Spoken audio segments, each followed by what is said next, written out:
Kyrie, how would you characterize the difference in the energy between the first half and the second half? You guys thought? I mean, we just made a few more shots in the second half, and we're just more resilient. You know, gravitating towards the people that we needed to be worried about. Obviously, Buddy getting it going in the first half really, you know, put an imprint on the game, and we just had to knock off their rhythm. They were pretty comfortable, but I felt like we were in good shape going into halftime, down by 6. So, you know, I'm happy. I was satisfied coming into halftime. As long as we're down by 6, keep it close. Second half, you know, it's up for grabs, and I feel like we have the talent in this locker room to go and get it, and we did.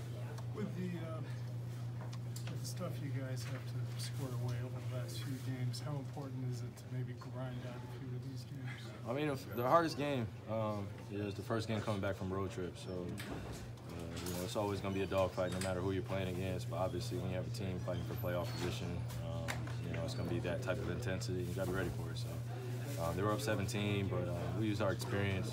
You know, used a lot of things we're great at, just, you know, attitude, toughness, things that we control, effort. We got back in the game. What was the difference in the first and the second half? Yeah, I think somebody just asked that question, but yeah, no, I was happy coming in at 6 points down. You know, things happened within the game. We missed some easy shots in the first half. Came out in the second half and made a few more. Kyrie, talk about the bench in particular and Jalen in particular. Oh, he's been great. You know, just really just putting his imprint on the game, being in the right spots, playing with a lot of effort, energy, and that's what we need from him. He showed a lot of glimpses of that last year, even the year before his rookie year. You know, we just need him to stay consistent, be who he is, and the rest of us will fill in our spots. How important is it, Kyrie, this time of year to have games like this where you've got some basketball adversity out there? You're down. That's not adversity. Don't. That's not adversity. No, hell no. No, nothing's compared to being down 17 in the playoff. Because the fans, us, we all believe that we're gonna still grind it out no matter what. Because the playoffs, anything can happen. You know, never know the flow of the game. Regular season's a coin toss. You know, you got to go and take it. You know, the other team gets laxed, and you know, obviously we came out with a 1-point lead. It was 65-64, and I think they're going like a 17-0 run, so or 18-0 run or something like that. You know, things happen like that in the regular season, but in the playoffs, you're more, you know, dialed into what we got to do. So it's not really adversity. We haven't not in a game. Really. What does it mean to win those type of games, even in the regular season? Yeah, it feels good. Add it to the win list, man. You know. Not really. Are you trying to say it's a battle or something like that? No, or get tested? It's not the typical way that you win it. You've got to do some things that you normally don't have to do because the game's closer. So yeah, I mean, but they made it also tough. You know how fast they went up and down the court. You know, our transition defense, missed shots in the beginning of the third. You know, or excuse me, around the like 8:32 mark when we called our first time out, or it was a 7-minute mark, wherever it was. You just got to battle through. You know, just stay the course. You know, just stay aggressive, stay tough. Make sure that, you know, we're not putting the game in the refs' hands or putting the game in anyone's hands. We just got to go and take it, and I think that we did. By the way, Kyrie, Zion Williamson is wearing your shoes tonight. He scored 21 points in the first half. He's perfect from the field. Your thoughts just on him wearing your shoes? First game back with Duke.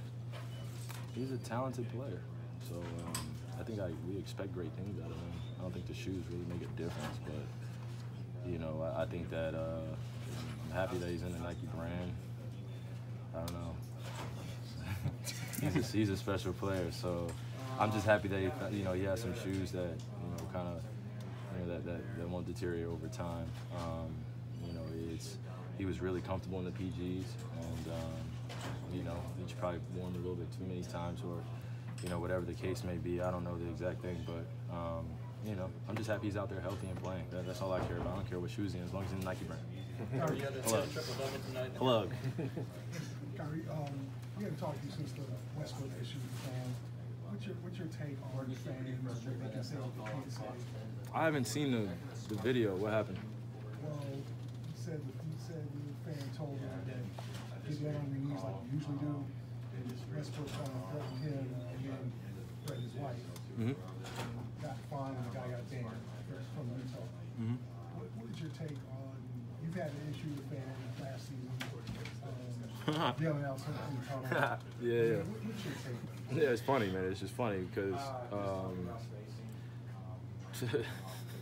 sorry. This is just because it happens so often, and it just most of the time doesn't get documented. I think this one's the first time that it actually got caught on camera, and you caught a player responding like that on camera. And you know, it's no justification on either side, who's right, who's wrong. But at the same time, we're trying to protect a league that, you know, goes about being compassionate for the players, being compassionate for the fans, the interaction, being, you know, very, very passionate about your team, your home team, and who you root for, the players, you know, and it's a big thing, and we all try to protect the league. And I think that when it comes when it's an individual battle with a person in the crowd and they say something, you know, like violently disrespectful like that, then it's going to warrant a reaction. Because I think that at the same time, if we were out, you know, out and about with our families, ain't nobody saying no shit like that to us. So, you know, then it becomes like a human being thing, and then, you know, things escalate, and then the NBA comes in and does what they're supposed to do and protects the players.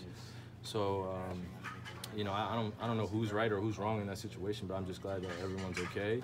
But when disrespectful stuff happens like that, I mean, it's gonna warrant a reaction. So, you know, we all know Russ. So when somebody says something like that, he's not just going crazy out of nowhere like that. So, you know, I'm just glad he's okay.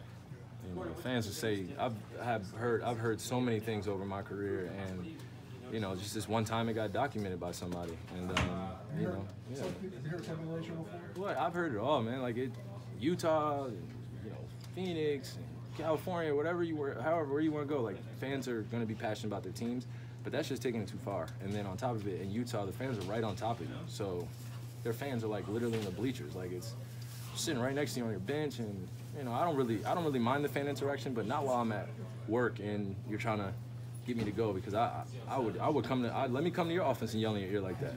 You know, that's the same thing I you know, value, is just the respect thing of the game and people's professions.